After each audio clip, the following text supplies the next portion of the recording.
Royal என்ஃபீல்டோட ஜீனியஸான marketing strategy தான் இன்னைக்கு நம்ம பார்க்க போகிறோம். ராயல் என்ஃபீல்டு என்ன பண்ணுறாங்க அப்படின்னா, the art of motorcycling ஒரு கான்டெஸ்ட் வந்து ஸ்டார்ட் பண்ணுறாங்க. அது என்னன்னு பார்த்தீங்கன்னா 3080, அதாவது ஃபியூச்சரிஸ்டிக் பைக்ஸில் வந்து ராயல் என்ஃபீல்டு வந்து 3080 எப்படி இருக்குன்றத ஆடியன்ஸ் கிட்ட கேட்குறாங்க, அவங்களோட ஃபேன்ஸ் கிட்ட.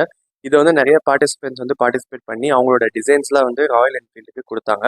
ஸோ இதில் வின் பண்ணவங்க என்னன்னு பார்த்தீங்கன்னா, கோவாக்கு வந்து ஃப்ரீயாக ட்ரிப்பு கூட்டிகிட்டு போகிறதா சொல்லியிருந்தாங்க. ஸோ இது மூலியமாக ராயல் என்ஃபீல்டுக்கு என்ன லாபம்னு பார்த்தீங்கன்னா, ஃபர்ஸ்ட் வந்து brand visibility. Royal Enfield already well establish brand தான்.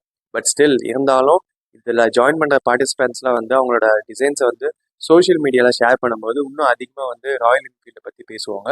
ரெண்டாவது முக்கியமான விஷயம் என்னென்னு பார்த்தீங்கன்னா, யங்ஸ்டர்ஸ் கிட்ட வந்து நல்ல ஒரு கிரியேட்டிவான ஐடியாவும் கலெக்ட் பண்ணி வச்சுக்கிட்டாங்க.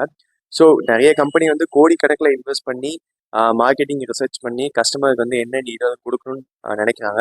பட் ராயல் என்ஃபீல்டு என்ன பார்த்தீங்கன்னா பெரிய செலவே இல்லை.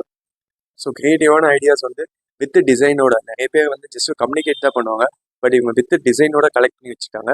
கண்டிப்பாக ஃபியூச்சரில் வந்து இதில் ஏதாவது நல்ல டிசைன் எடுத்து ஃபியூச்சரில் பைக்ஸ்லேயும் இம்ப்ளிமெண்ட் பண்ணுவாங்க. மூணாவது முக்கியமான விஷயம் branding, loyalty and building community. இது ரெண்டுமே பார்த்தீங்கன்னா ராயல் என்ஃபீல்டு கண்டிப்பாக அதிகமாகும் இந்த கேம்பெயின் மூலியமா. ஸோ இந்த வீடியோவில் உங்ககிட்ட ஏதாவது சொல்லணும்னு நினச்சேன். நீங்களும் வந்து ஏதாவது பிஸ்னஸ் பண்ணுறீங்க அப்படின்னா உங்களோட ப்ராடக்ட்டை பற்றியும் மக்கள்கிட்ட நீங்கள் அதிகமாக கொண்டு போய்கிட்டு தான் இருக்கணும். ஸோ அதுக்கு நீங்களும் வந்து ஏதாவது ஒரு மார்க்கெட்டிங்கோ ஏதாவது ஒன்று சின்னதாக பண்ணணும், ரொம்ப செலவாகாமையும் பண்ணணும். ஸோ இதுமாதிரி பண்ணீங்க அப்படின்னா உங்கள் பிஸ்னஸும் வந்து மார்க்கெட்டில் ரொம்ப நாளைக்கு சஸ்டெயின் ஆகும். ஸோ இந்த மாதிரி யூஸ்ஃபுல்லான வீடியோஸ் பார்க்கணும் அப்படின்னா என்னோட சேனலை சப்ஸ்கிரைப் பண்ணிக்கோங்க. மறுபடியும் நல்ல வீடியோவில் பார்க்கலாம். Thank you, by.